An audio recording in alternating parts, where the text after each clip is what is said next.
Untuk mengetahui perkembangan dan juga tren perdagangan komoditas, kami sudah terhubung bersama Gini, analis Mega Menara Emas Berjangka. Ya, Mbak Gini, seperti apa perbandingan transaksi emas hari ini dibandingkan hari kemarin? Ya, untuk perdagangan di pasar emas di sesi 2 hari terakhir ini mengalami volatilitas yang cukup signifikan ya. Ini setelah di sesi akhir pekan kemarin, ini DPR AS ini telah menyetujui paket stimulus sebesar 1,9 triliun. Ini di akhir pekan lalu, ini mendorong untuk tekanan di pasar komoditas. Untuk pasar emas sendiri, ini memang untuk sampai dengan sesi sore ini volumenya masih cenderung lebih kecil, tapi diperkirakan akan terus meningkat volume perdagangan di pasar emas ini di sesi perdagangan malam nanti. Oke, lalu soal tren harga emas dengan pengaruh stimulus dan data tenaga kerja Amerika seperti apa?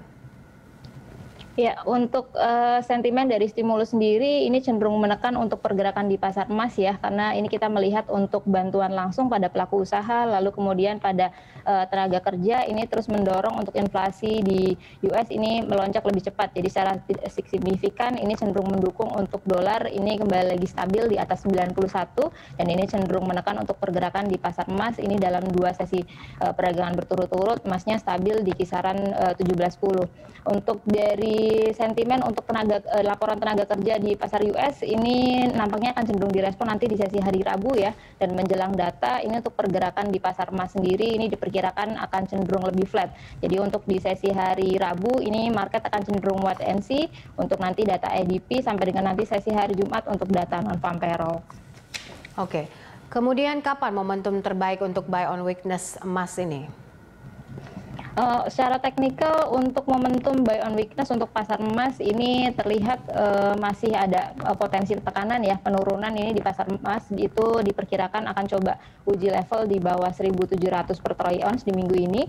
Ini untuk pasar emasnya, ini untuk potensi bawah ini ada pola strong support itu di kisaran 1.680 dan itu boleh dijadikan sebagai level untuk buy on weakness karena ini dalam grafik weekly ini cukup kuat untuk support 1680. Oke, soal potensi kenaikan harga CPO untuk Maret ini dengan pengaruh harga minyak kurang lebih seperti apa? Untuk harga CPO ini untuk periode bulan Maret nampaknya kenaikannya akan cenderung tertahan ya, karena kita melihat dari pola harga minyak mentah dunia sendiri juga mengalami penurunan. Ini pasar akan cenderung mengantisipasi dari keputusan untuk pertemuan OPEC yang diperkirakan akan dilakukan nanti hari Rabu sampai dengan hari Kamis, dan ini dalam pertemuan kali ini OPEC akan membahas seputar rencana peningkatan produksi minyak. Jadi secara tidak langsung ini berpotensi memberikan tekanan lebih lanjut pada harga minyak mentah dunia, dan ini juga nampaknya dapat menekan di perdagangan untuk pasar CPO di periode Maret ini. Oke, untuk harga Robusta ini untuk bulan Maret ini trennya seperti apa Mbak Gini, dan pengaruh cuaca serta demand-nya seperti apa? Untuk harga kopi sendiri ini memang di sesi hari Senin kemarin ini mengalami peningkatan yang cukup signifikan ya. Di sesi kemarin ini menyentuh level tertinggi dalam 5,5 bulan terakhir, tapi untuk penurunan ini nampaknya akan cenderung penurunan sementara ya, terlihat karena dari sentimen cuaca buruk maupun dari hasil produksi untuk kopi secara global ini juga mengalami penurunan. Jadi untuk kedepannya walaupun memang dari sisi harga mengalami penurunan, tapi nampak harga ini penurunannya akan cenderung tertahan. Dan untuk pasar Robusta sendiri ini diperkirakan untuk pola harganya itu akan diperkirakan di kisaran 20.500 sampai dengan 22.000 per kilo.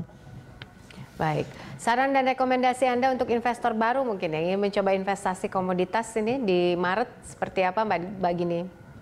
Ya, untuk periode Maret ini untuk bagi investor untuk pasar komoditas ini cukup potensinya cukup bagus ya, tapi untuk masuk ke pasar ini cenderung wait and see dulu sampai menunggu dari laporan non-farm payroll di minggu ini. Untuk potensi pelemahan di pasar komoditas nampaknya cukup bagus sebagai aksi untuk buy on weakness, cuma memang harus sedikit bersabar. Untuk pasar emas sendiri masih coba tunggu penurunan di bawah level 1.700 untuk boleh disarankan untuk level buy on weakness. Oke, terima kasih untuk informasi dan juga analisanya Mbak Gini, analis Mega Menara Emas Berjangka.